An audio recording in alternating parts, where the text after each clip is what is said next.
Okay, so in today's video, I am back out here on the farm working on our John Deere tractor again. So, what we got going on today, or what I got going on, is I've got to put a new sending unit inside of our fuel tank because a few weeks ago, the fuel hand quit working. So, after doing some troubleshooting and all that stuff, I've come to the conclusion that the sending unit was bad. So, in this video today, I'm going to be pulling the sending unit out of the tank, replacing it with a new one, and hopefully we will have a functioning fuel gauge again. Alright, so before I get started, let me just go ahead and start to explain kind of what went down with this and why we're changing out the sending unit. So, obvious reasons, the fuel gauge has quit working.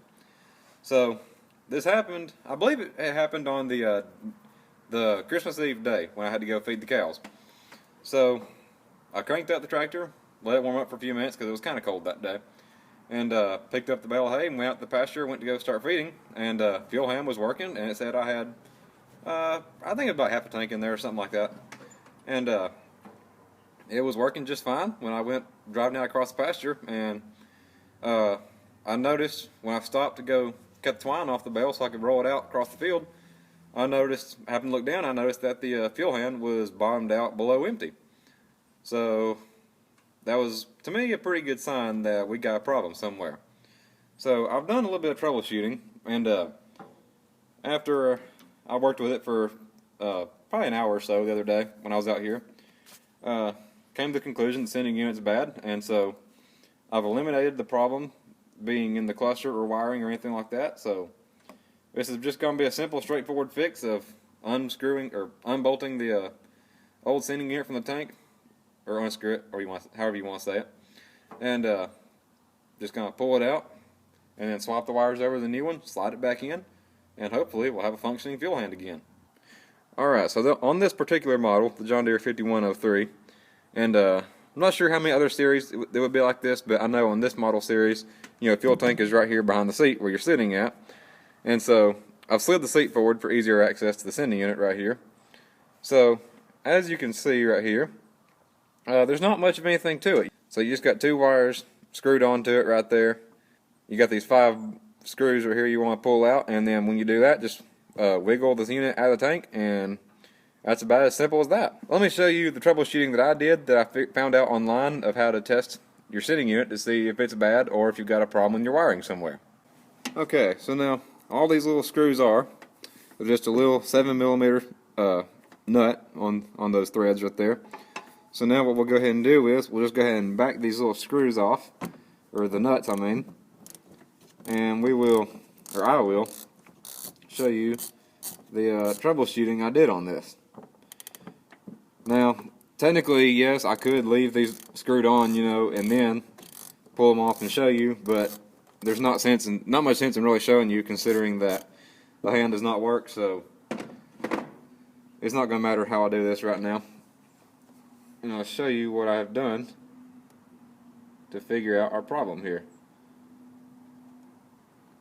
Now, I don't know if you can see it or not, but there's a little 7mm nut and a small washer right there with it.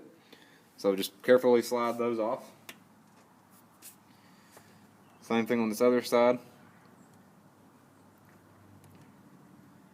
And so I think there's supposed to be one on this other side, but I don't know if I dropped it or what, but yeah, there's probably supposed to be 2 of them, but one little piece is not going to hurt nobody. So now, just be sure I got everything off of there. Yep, and there's should be a little lock washer on there too, so you want to just carefully remove them too. And my fat fingers does not want to grab these little things, they will slide off. Carefully slide it forward. I'll set it over here on the fender. That's a good thing with this tractor. It's got nice wide fenders on it, so you can just easily set everything on top of them. Alright, so there's both of our, yeah, that's everything. So there's both of our lock washers removed off of there too. So now, that wire goes right there, this one like so. Alright, there we go. So now, as you can see better, I've got the stuff pulled off of them right there. So now, I'll show you what I did. So, as you can see, when you turn the key on, right here, you know, fuel hand does not move one bit. So that's probably a good sign right there that your sending unit's not working if your fuel hand's not moving.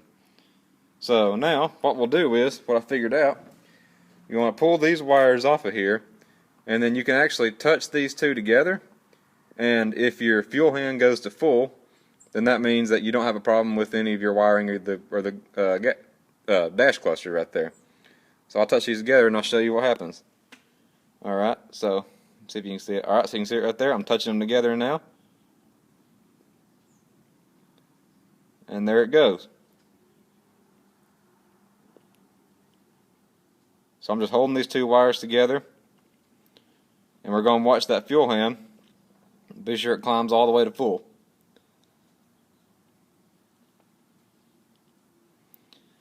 So, from what I've read, if you can touch them together and this moves, then you don't have to worry about having any problems with your dash cluster right there or any of your wiring going to the tank. So that's a good sign. There's no more other troubleshooting I really need to do. And so as you can see right there, now it's saying we got a full tank. And so when I let go of the wires, it starts to go back down again. So that's as simple as that. So basically all you got to do is just touch them together, and if it moves, then more than likely it's your sending unit's the problem. So we can go ahead and turn that off now. So now let's go ahead and get to it. I'm going to go ahead and pull this out. Alright, so now these little screws, nothing special, just a standard Phillips head screwdriver will work just fine. So the only problem with them is they're kind of hard to get to, even when I've got the seat all the way forward right here. Of course, granted, I probably could have got a smaller screwdriver, but I can make do with this one no problem. So we'll just run all these screws out like so. So you can see that's just nothing to them, standard Phillips head screw. Alright, so I'll just set them right here on the fender beside me, or behind me I mean. And we'll go ahead and pull the next one out if I can get the screwdriver on it. There we go. I'll go ahead and run that one out. Can't get a very good grip on it being sideways, but yeah, a smaller screwdriver would probably work better on this, or one that's not quite so long like my Cobalt one is right here, but it still works same way.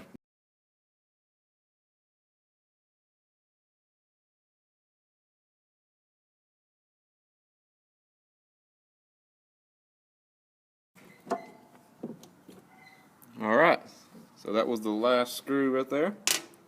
So now we should be able to just wiggle this out of the hole right here, and we'll just pull this out real carefully like so. Try to wiggle it out of here if I can.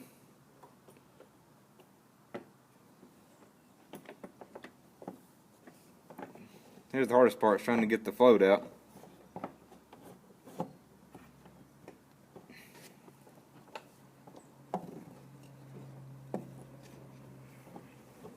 There we go. Alright, so as you can see right there, I'll pick you up and I'll show you right here now. So as you can see, there's our old sending unit. Nothing fancy to it. So I've looked it over already. I can't see anything wrong with connections anywhere or anything like that. And so, oh, the rubber gasket fell off.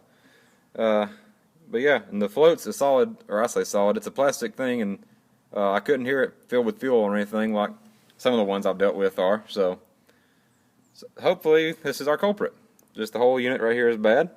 So now let's go ahead and get the new one out right here, and we'll repeat process and slide it back in. So I'll just set this right there on the fender.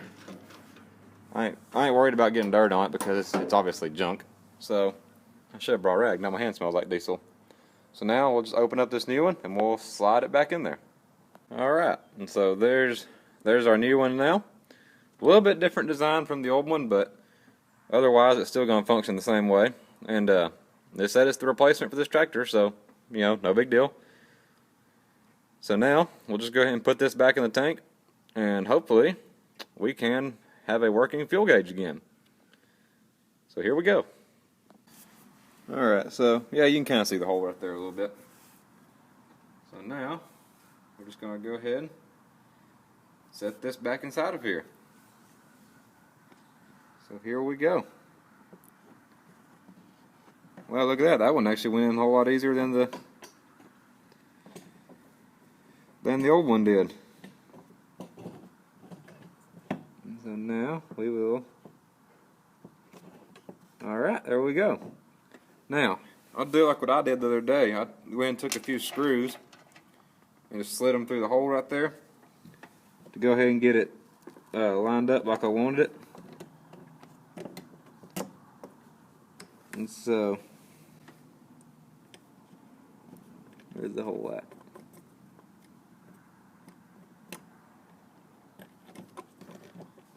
Alright, so now all we gotta do is just line the holes up and we should be good to go.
Alright, so now, as you can see, we have the new sending unit installed.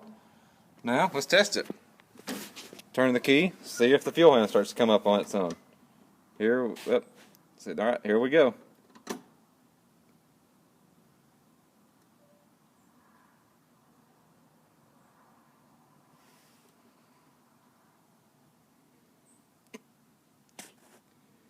Well, I don't know about you guys, but I would say it's moving.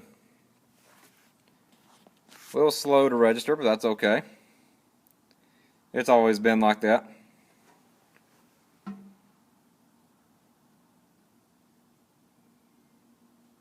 But yeah, she's climbing. Ever so slowly. But I mean, even when the tractor was running to begin with, it was always slow to come up a little bit, so that's no big deal. But there you go. As you can see now, we have a functioning fuel gauge again. So I would say this repair is a success.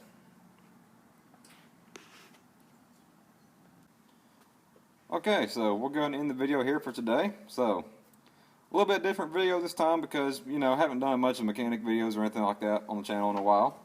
So, figured since I didn't have anything else to do today, I needed to come out here and replace this, decided why not go ahead and film it for you.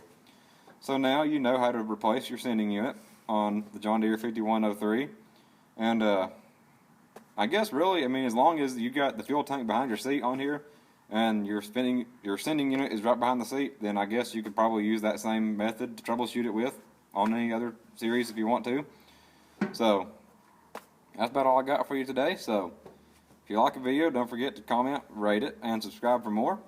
And also don't forget to follow me on the Instagram. And so that's all I got. So I will see you guys in the next video.